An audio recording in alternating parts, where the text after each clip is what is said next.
द्रौपदी मुर्मू की मुहर लगते ही यूपी में योगी ने शुरू करवाया वक्फ का सर्वे। सुबह 4 बजे ही जिलाधिकारियों तक पहुंचा आदेश, वक्फ की जमीनों का सर्वे शुरू करो। 1952 के बाद वक्फ की कोई जमीन होगी यूपी में योगी नहीं छोड़ने वाले। अगर इस बात पे किसी को शक है कि योगी आदित्यनाथ वक्फ बोर्ड पे किसी को छोड़ देंगे तो वो भूल जाए, क्योंकि ऐसी तैयारी है जिसका अंदाजा न अखिलेश यादव को होगा न ही राहुल गांधी को। यूपी में वक्फ बोर्ड की मनमानी पर भारी भरकम बुलडोजर चलने वाला है। मध्य प्रदेश हो या फिर उत्तराखंड, हर जगह पे सर्वे होने लगा है। लेकिन योगी का वक्फ बोर्ड वाला सर्वे कुछ अलग कहानी बता रहा है। अपनी ही जाल में मौलाना फंस गए। योगी ने ऐसा दिमाग लगाया कि मौलाना कोर्ट तक भी नहीं जा पाएंगे और हजारों की संख्या में अवैध धार्मिक स्थलों पे बुलडोजर चलना तय माना जा रहा है। दरअसल सुप्रीम कोर्ट ने बुलडोजर जस्टिस पे कई बार टिप्पणी की, लेकिन हर बार कहा अगर सरकारी संपत्ति पे अवैध निर्माण है तो बुलडोजर चलेगा।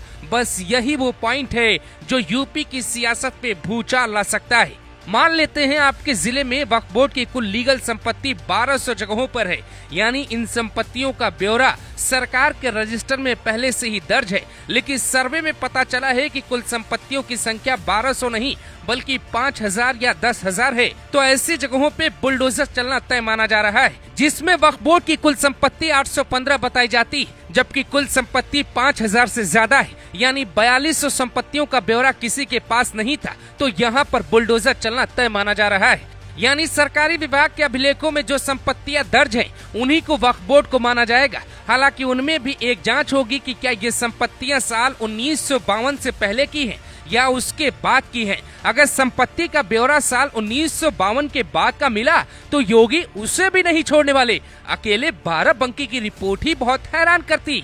वक्फ बोर्ड की कुल संपत्ति 12 बंकी में 812 है, जबकि वास्तविक में कुल संख्या 5011 निकली। संपत्तियों पे अवैध मजार, करबला, दरगाह और कब्रिस्तान बना के अवैध कब्जा और निर्माण किया गया है। हैरानी की बात यह है कि शिया वक्फ बोर्ड के पास सिर्फ 148 संपत्तियां हैं, जबकि सुन्नी बोर्ड के पास 4863 संपत्तियां हैं। इस हिसाब से यूपी में बड़ा बवाल होना तय माना जा रहा है। यूपी में योगी का अपना कानून चलता है। कोर्ट जाने का रास्ता है लेकिन जाने का फायदा नहीं, क्योंकि अगर संपत्ति अवैध तरीके से किसी ने कब्जा की तो वहाँ क्या बना है ये जरूरी नहीं, वहाँ बुलडोजर चला है या नहीं ये बेहद जरूरी है।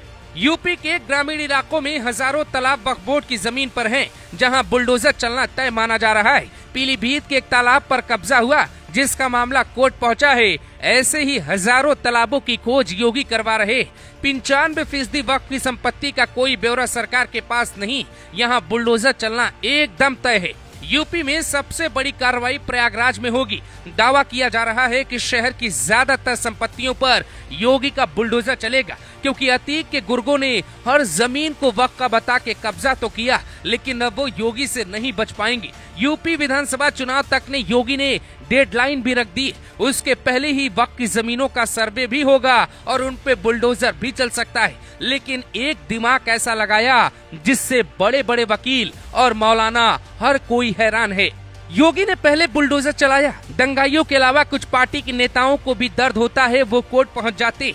जब तक कोर्ट बुलडोजर पे कोई फैसला सुनाता, यूपी के अपराधियों पर कई एक्शन हो चुके थे। कोर्ट में बुलडोजर को चुनौती दी जाएगी, ये बात योगी को पता थी और मोदी शाह भी जानते थे। इसीलिए वक्फ बोर्ड में उन संपत्तियों पर निशाना साधा गया जो सरकारी जमीन पे दावा करता है। अब कोर्ट जाने वाले हैरान हैं कि करे तो क्या करें और क्या कहकर योगी को रोकेंगे, क्योंकि योगी को रोक पाना मुश्किल है। सियासत में हर नेता का अपना स्टाइल होता है, पर योगी एकदम अनोखे।